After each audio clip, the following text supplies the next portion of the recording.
Hari ini kita belajar dari Matius 7 ayat 15 sampai 23. Saya ulangi, Matius 7 ayat 15 sampai 23. Manado juga hadir, puji Tuhan.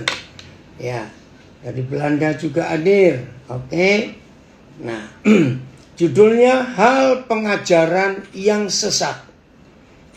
Kita akan baca ya, mulai ayat 15. Waspadalah terhadap nabi-nabi palsu yang datang kepadamu dengan menyamar seperti domba.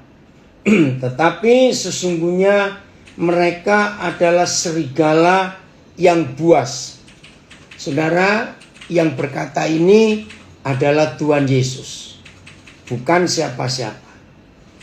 Nah, coba kita lihat berapa kata kunci di ayat ini. Yang pertama, nabi-nabi. Saudara, nabi itu berasal dari bahasa Arab sesungguhnya. Dalam bahasa Indonesia sendiri, kita tidak mempunyai kata baku tentang nabi. Inggrisnya prophet. Nah, tetapi secara gampang, begini istilah nabi-nabi itu. Juru bicara Tuhan. Yang menyampaikan apa-apa atas nama Tuhan dan Tuhan yang menyuruh. Itu nabi-nabi. Memang beda dengan pengkhotbah, gembala, memang beda. Ya, nah, nabi-nabi ini adalah juru bicara Tuhan, di atas namakan nama Tuhan atas hidupnya untuk menyampaikan apa saja yang ada di hati Tuhan, apa saja. Nah, jadi dengan kata lain, nabi-nabi ini tidak boleh berkata apa-apa dari dirinya sendiri. Nah, kata palsu itu muncul di kalimat ini. Kalau ada orang yang disebut nabi tetapi bicara atas kepentingan pribadinya, nah itulah nabi palsu. Karena tidak bicara atas kepentingan Tuhan. Nah, untuk mengerti ini secara gamblang begini. Siapa yang kita wakili? Saya ulangi, siapa yang kita wakili? Itulah nabi-nabi itu. Oke, ini ilustrasinya. Seorang duta besar, ya, saya ulangi, seorang duta besar itu mewakili negara yang mengutus dia. Nah, maka itu tugas duta besar, posisi duta besar di negara manapun juga, dia itu selevel dengan pemerintah negara yang dia wakili. Sehingga kalau ada urusan apa-apa di negara tersebut dengan negara yang dia wakili, maka nggak perlu cari presiden negara itu, cukup duta besar itu. Karena memang dia wakil dari negara yang mengutus dia. Nah, ilustrasi yang lain. Seorang suami, ya, berarti dia sudah menikah. Seorang suami. Seorang suami tidak boleh mewakili siapa-siapa. Dia harus mewakili dirinya sendiri untuk kepentingan keluarganya atas nama dia sebagai suami. Nah, sekarang ini cuma membayangkan saja. Tapi ada.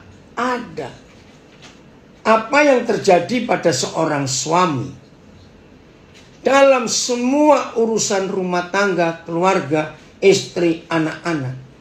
Dia mewakili mamanya. Coba renungkan.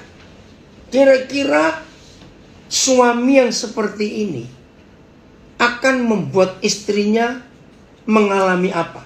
Kalau dia sebagai suami, tetapi selalu mewakili ibunya. Contoh. Ketika istrinya buat ini, buat itu, biasanya suami yang mewakili ibunya pasti ada kalimat ini. Ibuku nggak begitu loh dulu. Waktu aku masih kecil, mamaku itu begini loh terhadap aku. Jadi apapun yang dikerjakan istrinya, dia cela. Dia nggak puas karena dia mewakili ibunya. Apalagi soal masakan. Masak apapun, istrinya itu pasti akan dikomplain, akan dicela. Kenapa kamu gak bisa masak seperti mamaku? Ada yang jawab, sedih istrinya itu. Oh, gak cuma sedih. Kalau ada suami, ya ada yang komen, suami yang punya mentality emak katanya. Bukan, itu anak mama gitu loh. Istilah Jawa bilang mbok-mbokan itu. Saudara, yang paling membuat istrinya terluka, maka istrinya tidak beda seperti seorang pembantu. Karena segala sesuatu dibandingkan dengan ibunya. Nah, itu loh contohnya. Nah, maafkan saya, dari Lembang ada komen, ya jangan mau dinikahi anak mami. Ya, maka itu dalam konseling itu penting sekali. Saudara, begini. Di dalam fakta hidup, sekarang bicara hamba-hamba Tuhan. Ya. Nabi-nabi, oke, kita tinggalkan dulu istilah nabi, tapi hamba Tuhan juga. Itu kan wakil Tuhan juga di dunia ini. Apa yang terjadi dengan seorang hamba Tuhan, pengkhotbah, pendeta atau gembala, dalam segala hal yang dia kerjakan itu mewakili keluarganya. Maaf. Ya, apapun yang dia kerjakan itu untuk keluarganya. Apa saja. Oh, ada yang komen, puji Tuhan, gue gak punya mertua, merdeka dah. Ini siapa ini ya? Maaf, saya belum kenal yang ada di Facebook ini. Nah, ada hamba Tuhan, walaupun luar biasa secara pelayanan, kita bisa lihat.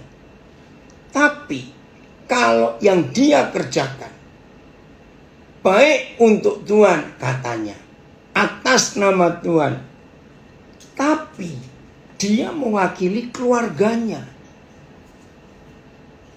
Maaf, maka jemaat,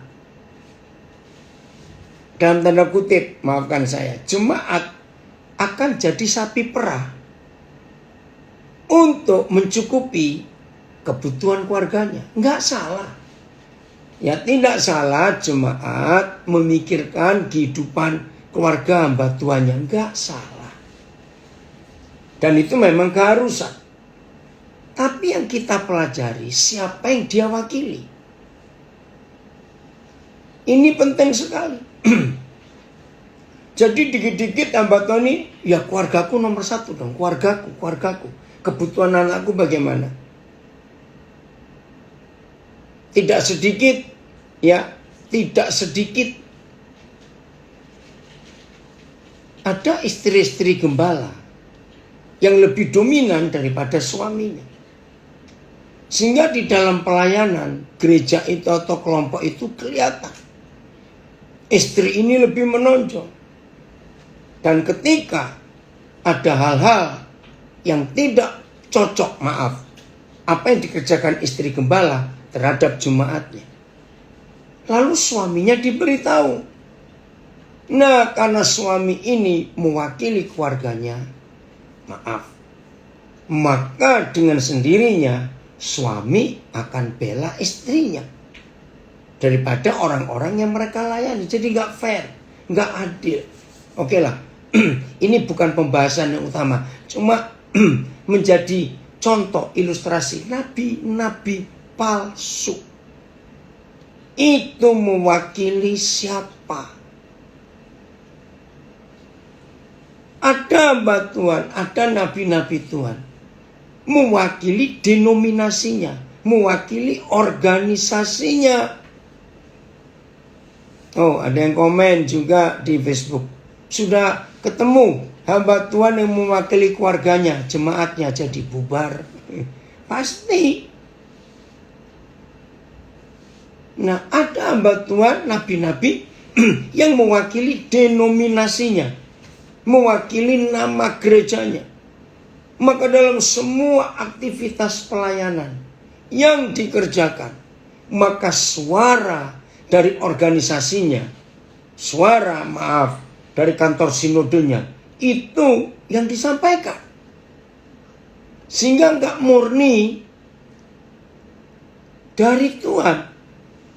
Karena ada kepentingan, ya, ada self interest yang tergantung siapa yang dia wakili. Maka itu di Kisah Rasul, gereja Kisah Rasul ditekankan soal komunitas. Karena kalau komunitas itu tidak terikat dengan organisasi. Dalam arti lembaga hukum memang perlu, tetapi dalam kegerakannya Roh Kudus yang memimpin. Nah, seperti yang saya pernah cerita kesaksian waktu saya di Tiongkok tahun 82, nggak ada organisasi gereja satupun karena komunis. Ini yang di Facebook ada komen, untung saya nggak kenal ini siapa. Istri-istri hamba Tuhan yang masih sibuk dengan penampilan dunia, macam shopping, tas merek-merek terkenal. Kita jemaat hanya bisa lihat kok. Saudara, di Tiongkok waktu itu tidak ada satupun gereja yang punya organisasi karena dilarang oleh pemerintah komunis. Tapi mereka hidup dan mereka bergerak dan mereka pelayanannya luar biasa. Nah, bagi beberapa saudara yang kaget mendengar apa yang saya nyatakan, pasti, hamba Tuhan yang organisasi minded, jadi pokoknya kepada organisasinya, pasti sulit mendengar konsep ini. Tapi karena saya mengalami waktu saya di Tiongkok tahun 82, nggak ada gereja yang organisasi, tapi jemaat luar biasa berkembang dan mereka hidup karena komunitas. Ini yang luar biasa. Kita bersyukur untuk kesempatan yang Tuhan berikan kepada kita belajar akan kebenaran ini. Jelas ya saudara, ini sungguh-sungguh dahsyat Tuhan kita. Nah, sekarang kembali ke Matius 7.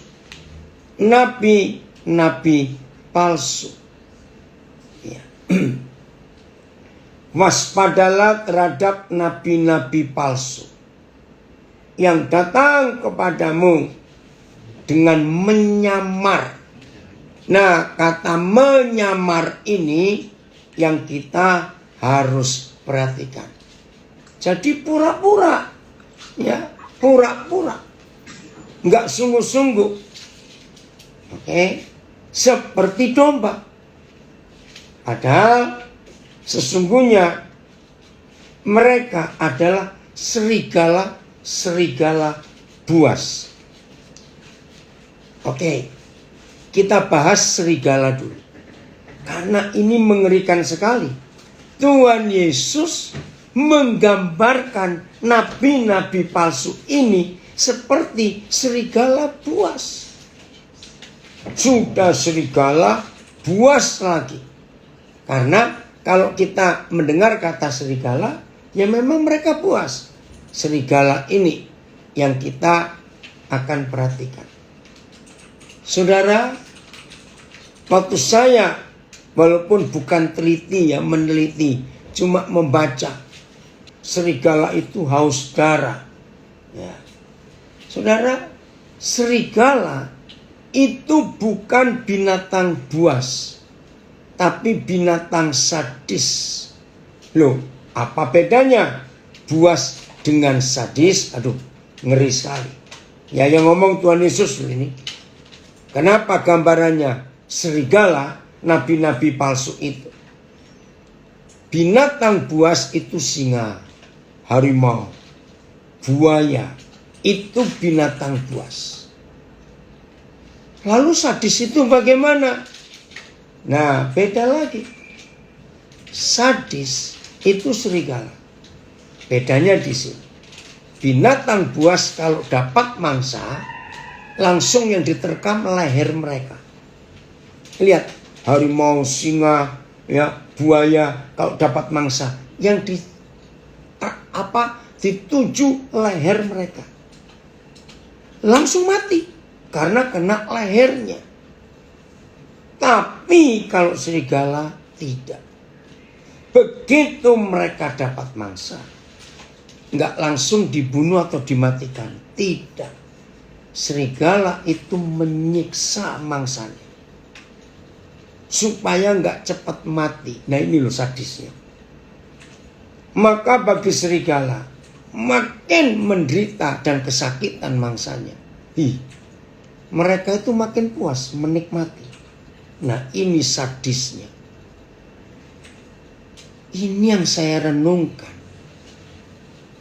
Tuhan Yesus menggambarkan nabi-nabi palsu itu seperti serigala buas yang berbulu domba. Wih, ngeri sekali. Bisa bayangkan. Nah, domba-domba itu kan binatang bodoh. Penciuman mereka nggak tajam. Penglihatan mereka nggak bisa jauh. Telinga pendengaran mereka nggak sensitif. Tapi kalau binatang lain kan penciumannya tajam. Bahkan jarak berapa kilometer. Jenis-jenis binatang pemburu itu bisa mencium ada mangsa. Matanya bisa tajam. Pendengarannya pun bisa tahu di mana ada mangsa. Tapi domba ini sama sekali. Nah, di dalam kebodohannya datanglah serigala, tapi pakai bulu domba. Coba renungkan. Berarti domba-domba ini nggak tahu kalau itu musuh. Karena secara kulit luar, ya seperti teman-teman mereka yang lain. Saudara, kiranya firman ini menyadarkan kita sungguh-sungguh.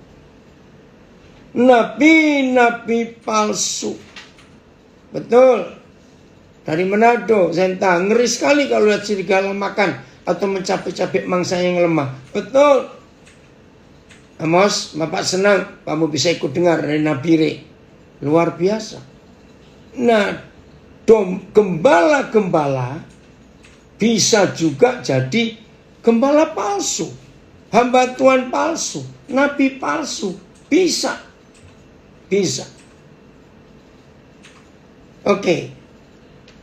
Kita lihat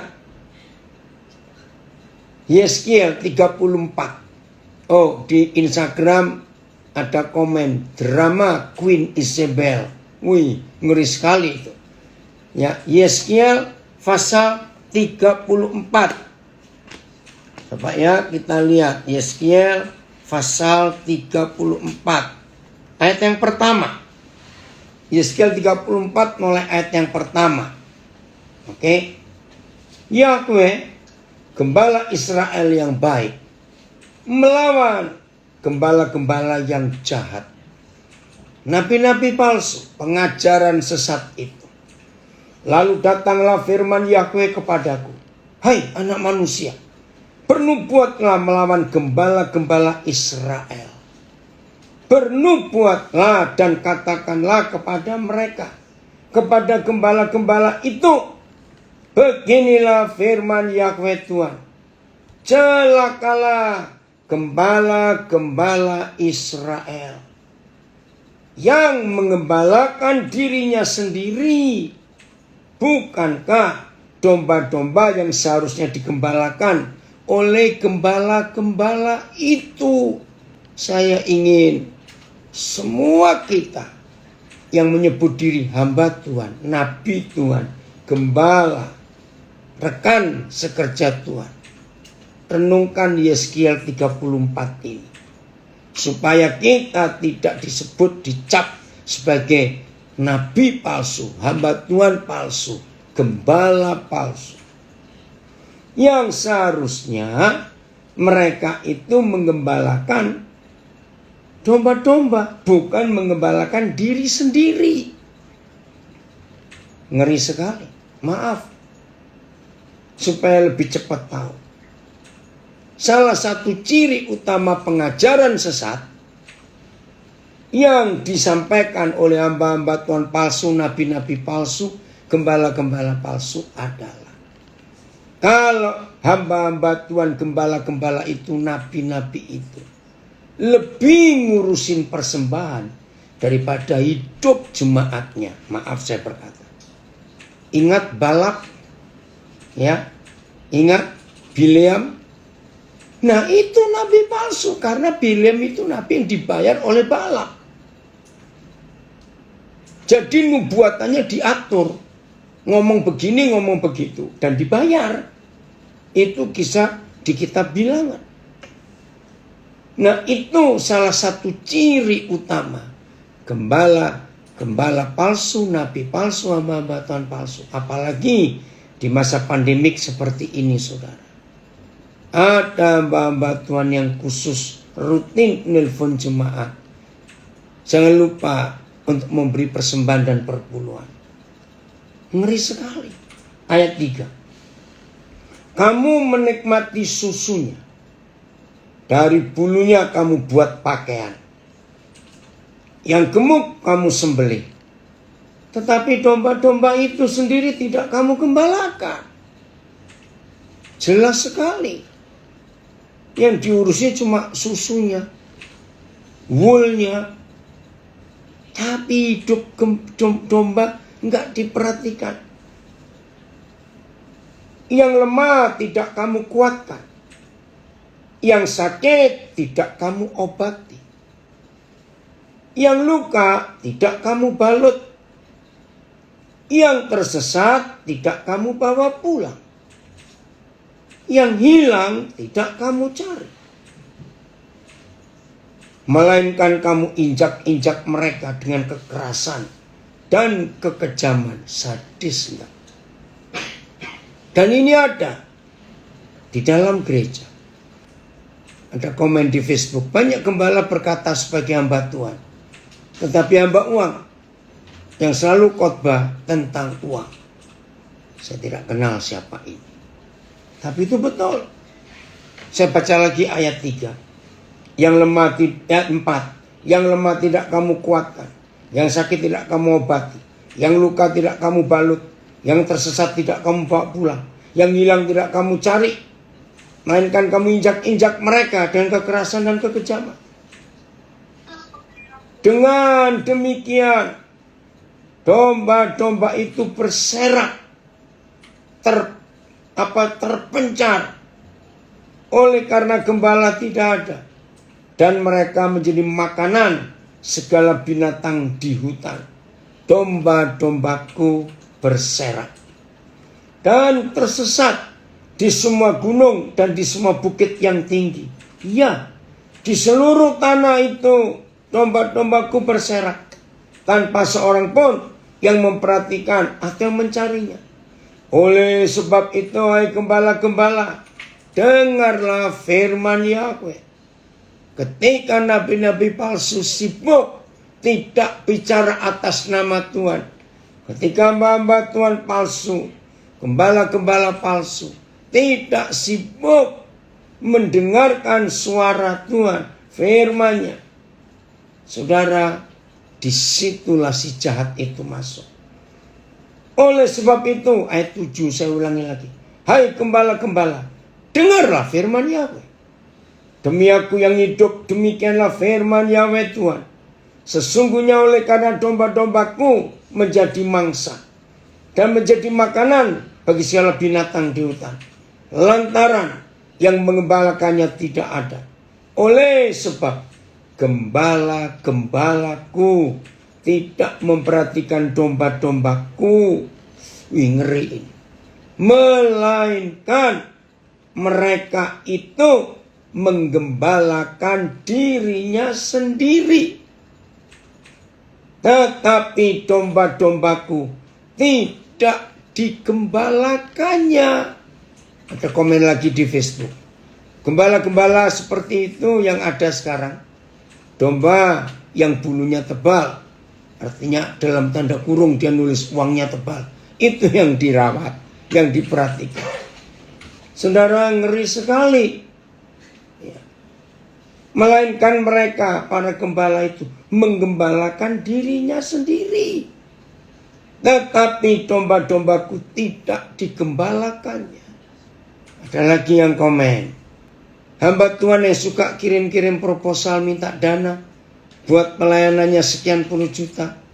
Yang cuma mengandalkan manusia dan menyebarkan proposal untuk tujuan yang gak jelas. Ampuni kami Tuhan. Oh, ada yang komen lagi dari Gorontalo ini. 90% gembala akhir zaman seperti itu. Sedih sekali. Ada yang komen dari Palangkaraya. Gembala horor katanya. Istilahnya keren betul ini.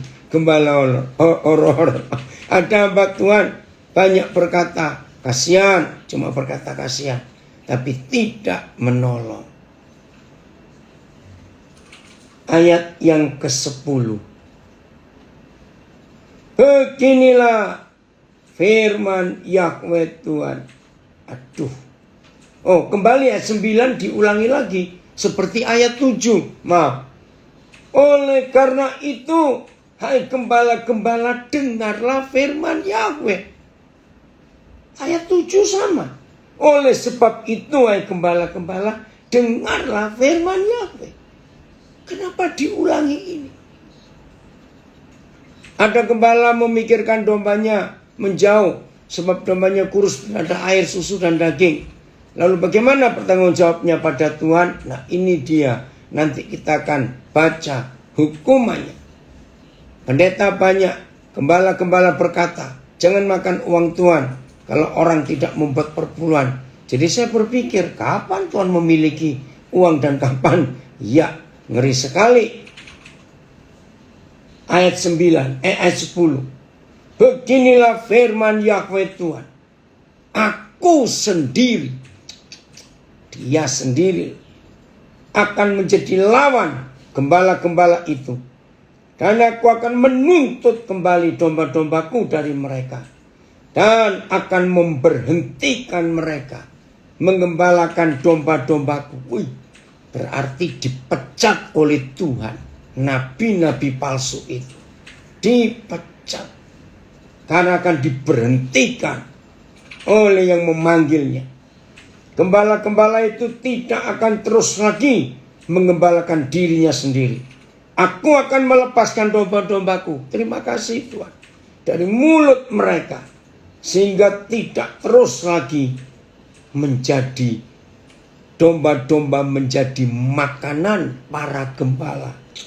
Sadis sekali. Sebab beginilah firman Yahweh Tuhan. Dengan sesungguhnya aku sendiri akan memperhatikan domba-dombaku dan akan mencarinya. Wih, ngeri sekali. Ayat 11. Sebab beginilah firman Yahweh Tuhan. Oh maaf, ayat 12 sekarang. Seperti seorang gembala mencari dombanya pada waktu domba itu tercerai dari kawanan dombanya. Begitulah aku akan mencari domba-dombaku. Dan aku akan menyelamatkan mereka dari segala tempat kemana mereka diserahkan pada hari berkabut dan hari kegelapan. Aku akan membawa mereka keluar dari tengah bangsa-bangsa dan mengumpulkan mereka dari negeri-negeri dan membawa mereka ke tanahnya. Aku akan mengembalakan mereka di atas gunung-gunung Israel, di alur-alur sungainya, dan di semua tempat kediaman orang di tanah itu. Saudara, memang secara implisit, secara khusus, Yehezkiel 34 ini nubuat untuk bangsa Israel yang waktu itu masih tercerai-berai di banyak negara karena raja-raja mereka, imam-imam, pemimpin-pemimpin mereka yang tidak mengasihi mereka. Kalau memang itu betul, tapi di akhir zaman ini ternyata tidak sedikit nabi-nabi palsu, hamba-hamba Tuhan palsu, gembala-gembala palsu justru menggenapi Yehezkiel 34. Ini dari Manado ada komen lagi. Pada kenyataannya di akhir zaman banyak gembala hamba Tuhan yang hanya mencari keuntungan sendiri, lebih memilih domba yang berbulu tebal dan gemuk. Kalau ibadah di rumah yang kaya pasti hadir, tapi kalau ibadah di rumah biasa hanya menyuruh wakilnya. Sangat langka mencari hamba Tuhan yang punya motivasi murni. Terima kasih ada firman ini, puji Tuhan untuk itu. Ya. Dari Blitar, artinya apakah tidak boleh gembala atau hamba Tuhan mengambil dari perpuluhan jemaat? Jawabannya tidak boleh. Kenapa tidak boleh? Karena perpuluhan itu untuk semua orang yang lapar, supaya ada makanan. Jadi perpuluhan nggak cuma untuk seorang gembala, tidak. Maka di masa pandemik ini saya membagikan, tolong gembala-gembala yang sudah kaya dan perpuluhannya banyak, lihat gereja-gereja kecil, gembalanya malah nggak dapat apa-apa, bagikan. Kalau saudara punya perpuluhan banyak, hamba-hamba Tuhan yang jemaatmu kaya, bagikan kepada mereka. Jelas ya? Ayo kembali ke Yehezkiel 34. Ayat berapa tadi ini? Jadi kita harus tahu, uang persembahan jemaat itu nggak cuma untuk hidup gembala dan keluarganya. Tidak. Harus kita bagi rata. Ayat 14, di padang rumput yang baik akan kugembalakan mereka, dan di atas gunung-gunung Israel yang tinggi, disitulah tempat pengembalaannya. Di sana di tempat pengembalaan yang baik mereka akan berbaring, dan rumput yang subur menjadi makanannya di atas gunung-gunung Israel. Aku sendiri, setelah Tuhan pecat gembala-gembala palsu, nabi-nabi palsu itu, setelah dipecat oleh Tuhan, aku sendiri akan mengembalakan domba-dombaku, dan aku akan membiarkan mereka berbaring. Demikianlah firman Yahweh Tuhan. Luar biasa. Yang hilang akan kucari, yang tersesat akan kubawa pulang, yang luka akan kubalut, yang sakit akan kukuatkan. Nah, terjemahan baru bahasa Indonesia, kalimat berikut salah total penterjemahnya, dan sudah dikirimkan surat ke Lembaga Alkitab Indonesia untuk diganti kalimat yang salah ini. Saya tidak tahu. Sudah lebih, ingat saya, 30 tahun yang lalu saya ikut protes, ya, bersama dengan beberapa rekan hamba Tuhan, minta LAI, Lembaga Alkitab Indonesia, merubah. Tapi sampai hari ini nggak dirubah. Ya udahlah. Toh ada banyak juga terjemahan yang lain. Nah, mari kita lihat. Serta yang gemuk dan yang kuat akan kulindungi. Nah, ini salah. Yang betul, serta yang gemuk dan yang kuat akan kuhancurkan, bukan dilindungi. Aku akan mengembalakan mereka sebagaimana seharusnya. Oke, ada komen di Facebook. Saya baca dulu. Betul, banyak pendeta, gembala, perpuluhan untuk gembala. Semoga orang Ambaton hidup dari perpuluhan jemaat bertobat mendengar khotbah ini. AYT, aku akan mencari yang hilang, membawa kembali yang tercerai-berai, membalut yang terluka, dan menguatkan yang lemah. Nah, terjemahan AYT aja jelas. Tetapi aku akan membinasakan yang gemuk dan yang kuat. Bahasa Inggrisnya destroy them. Wih. Terjemahan lama. Oh, karena terjemahan lama salah. Oh betul. Yang gemuk dan kuat akan kujauhkan. BIS, tetapi yang gemuk dan kuat akan kubinasakan. MELT, namun aku akan menghancurkan yang gemuk dan yang kuat. Jelas. Selebir, ya, tetapi yang gemuk dan yang kuat akan kubinasakan. AVB, tetapi yang gemuk dan kuat akan kubinasakan. Nah, saudara lihat, kenapa terjemahan baru bisa salah? Serta yang gemuk dan yang kuat akan kulindungi. Mengapa Yahweh Tuhan marah kepada domba yang gemuk dan yang kuat ini? Saudara, tapi ini fakta. Aduh, saya kalau bicara ini mudah-mudahan jangan ditangkap salah. Tidak sedikit gereja-gereja, tidak sedikit ya, nggak banyak juga, saya nggak tahu. Pokoknya begini, maafkan saya. Kalau ada jemaat yang kaya dan nyumbangnya paling banyak di gereja itu, tidak semua lagi sekali. Seringkali jemaat kaya raya ini yang ngatur gereja itu. Sampai gembalanya pun harus disetir khotbahnya bagaimana, begini. Ada gembala yang diatur oleh orang kaya di dalam kehidupan pelayanannya. Maaf. Nah, ini yang Tuhan tidak suka. Oke, terjemahan apa? The Message ini ya. Sebentar, dari Bogor. Dua saudara kita, Ricky dengan Mike. Sebentar. I'll go after the lost. I will collect the strays, yang tercecer hilang. Aku akan kumpulkan. I will doctor the injured. Aku akan jadi dokter menyembuhkan yang luka. I will build up the weak ones. Ya, yang lemah akan kubangun kembali. Dan akan memperhatikan. Oversee the strong one so they are not exploited. Terjemahan The Message. Sehingga ya, mereka yang kuat nggak boleh dimanja. Hampir sama. Amplified. I will destroy. Aku akan menghancurkan the fat and the strong.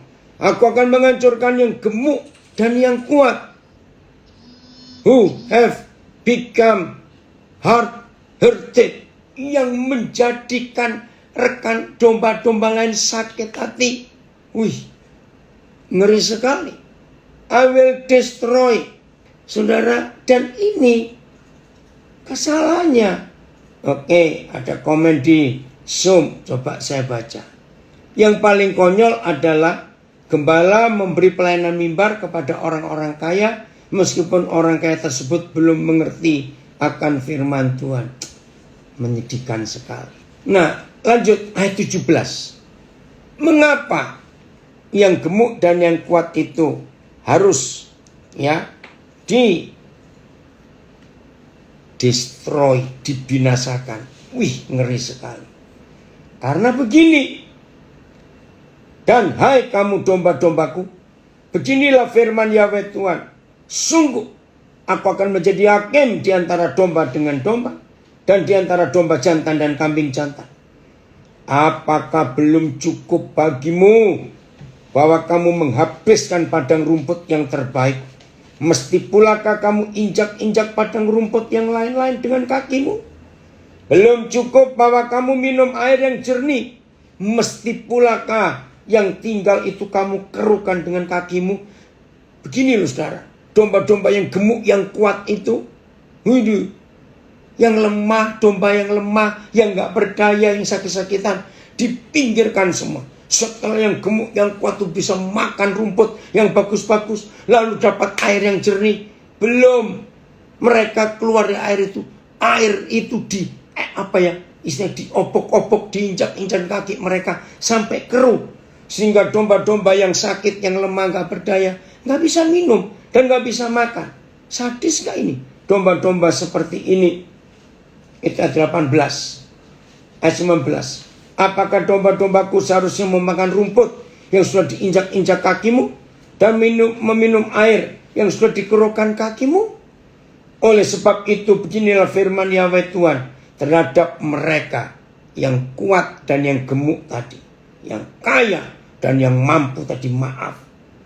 Dengan sesungguhnya aku sendiri akan menjadi hakim di antara domba yang gemuk dengan domba yang kurus. Oleh karena semua yang lemah kamu desak dengan lambungmu, dan baumu, serta kamu tanduk dengan tandukmu, sehingga kamu menghalau mereka keluar kandang. Maka aku akan menolong domba-dombaku, supaya mereka jangan lagi menjadi mangsa.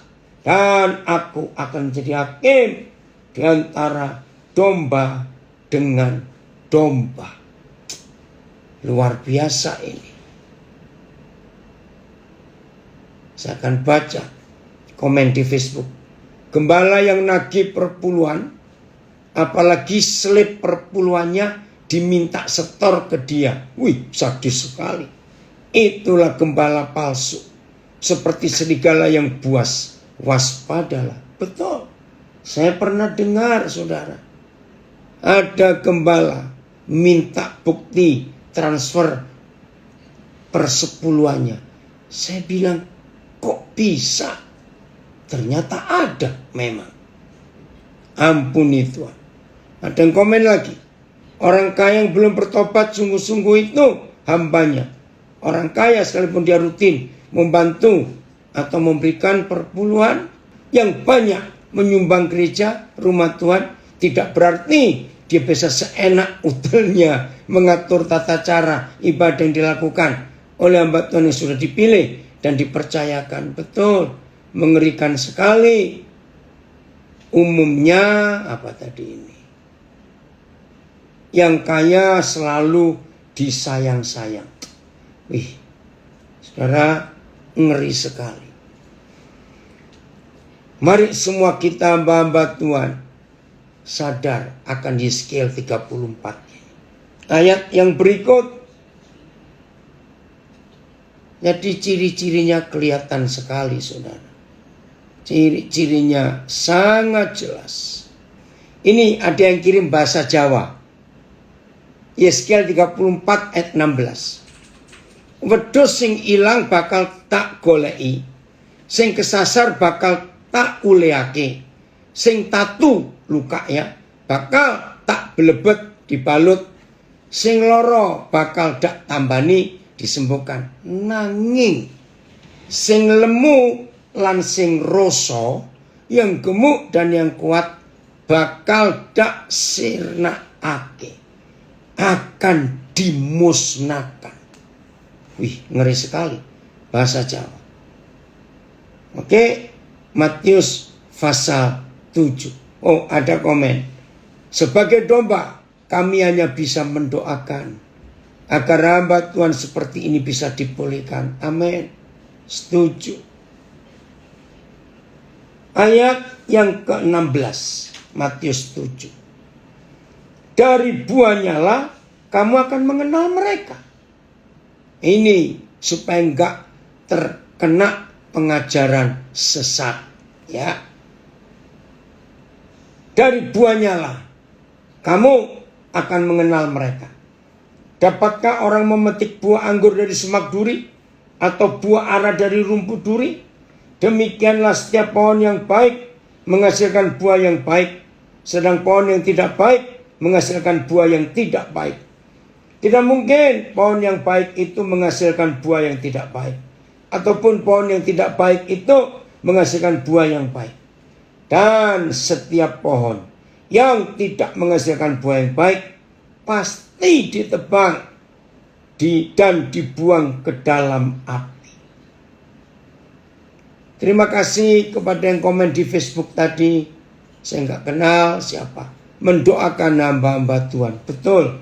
Sebelum mereka dipecat oleh Tuhan dan dibuang ke dalam api.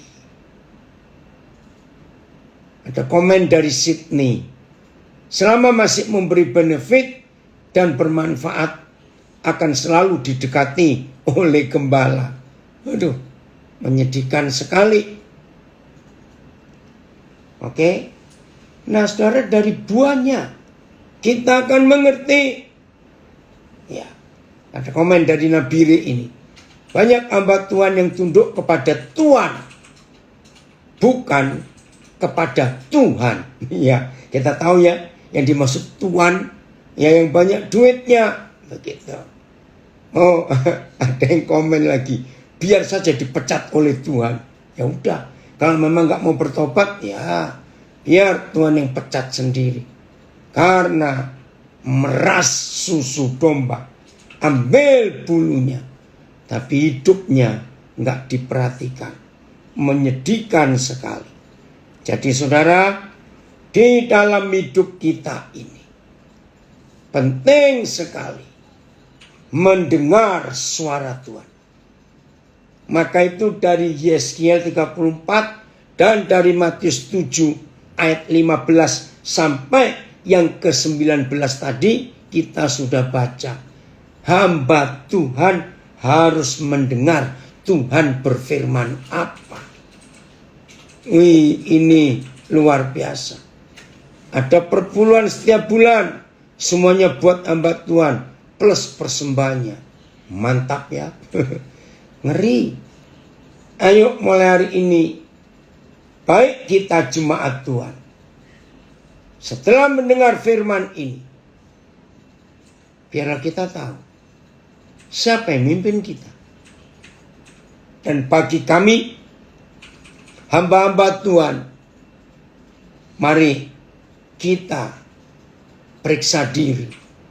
Dan kalau ada di antara kita, termasuk nabi palsu akhir zaman, gembala palsu, hamba Tuhan palsu, yang tidak memberitakan firman Tuhan, tapi yang kita beritakan, kita wakili siapa dalam hidup pelayanan kita.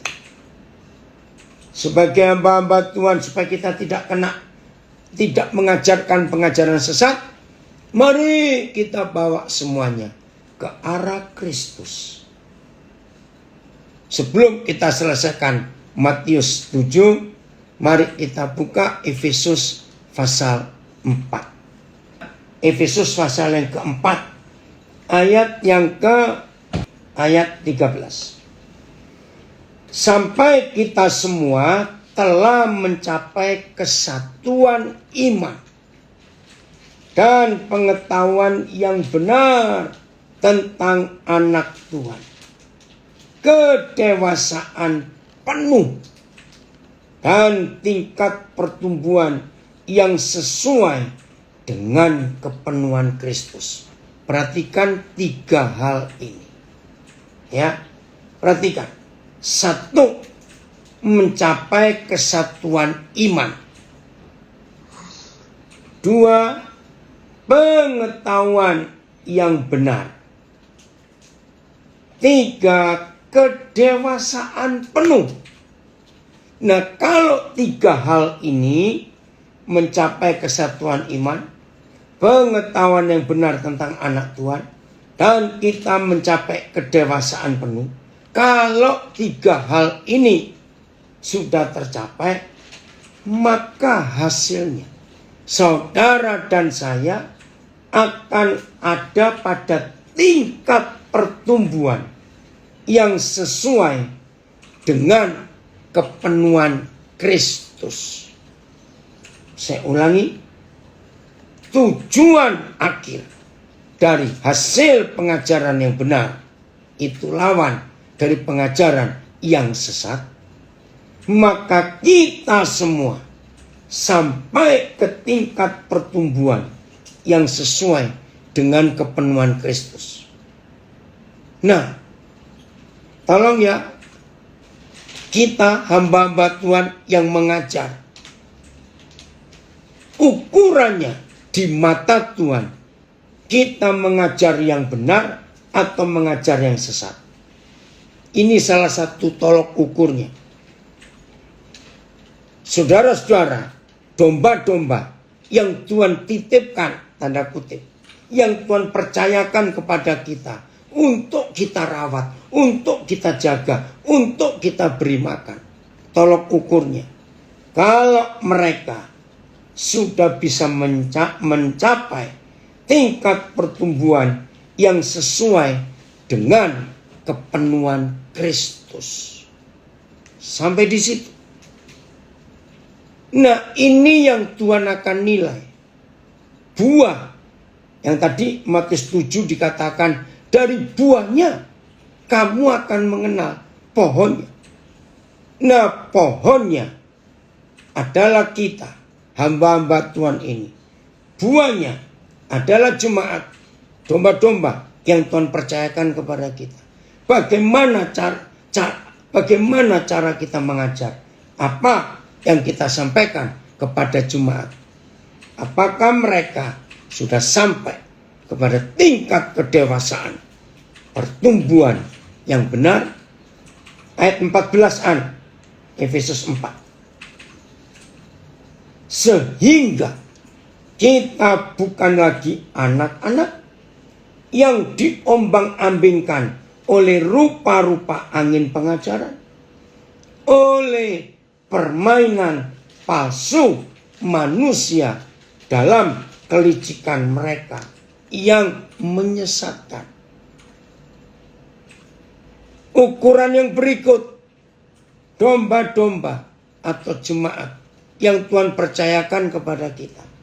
Nah, saudara-saudara, sebagai anggota jemaat, tolok ukur yang pertama, selama saudara mendengar pengajaran dari gembala-gembala saudara, dari nabi-nabi saudara, saudara sudah sampai pada tingkat pertumbuhan yang sesuai dengan mana tadi, kepenuhan Kristus atau belum?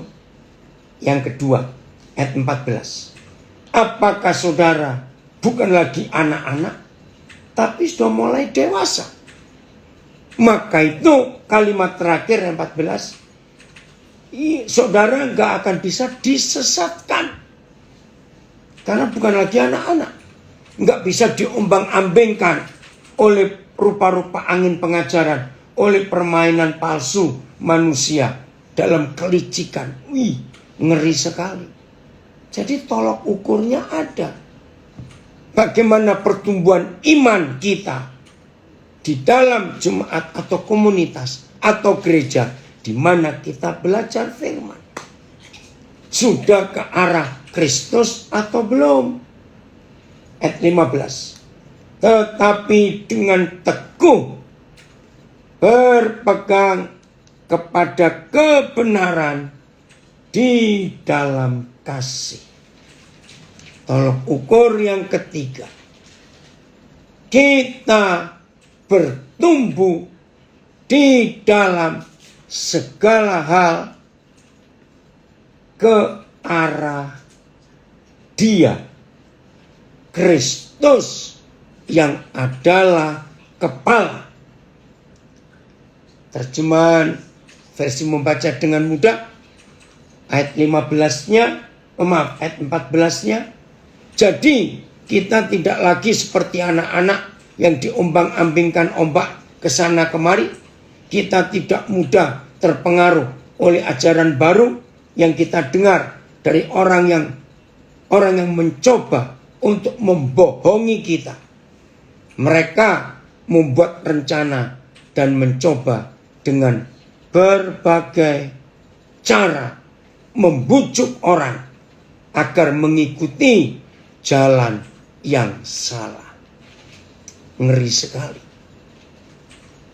Jadi tolok ukurnya, kalau kita digembalakan oleh gembala yang benar, bukan yang palsu, maka kedewasaan kita ke arah Kristus, keserupaan kita dengan Tuhan Yesus, kita tidak lagi mudah diombang-ambingkan oleh permainan palsu manusia. Berarti kita ada digembalakan oleh gembala yang benar, oleh nabi-nabi yang benar, mengajarkan firman itu. Nah, bagian terakhir ayat 20 sampai 23. 4 ayat, maaf.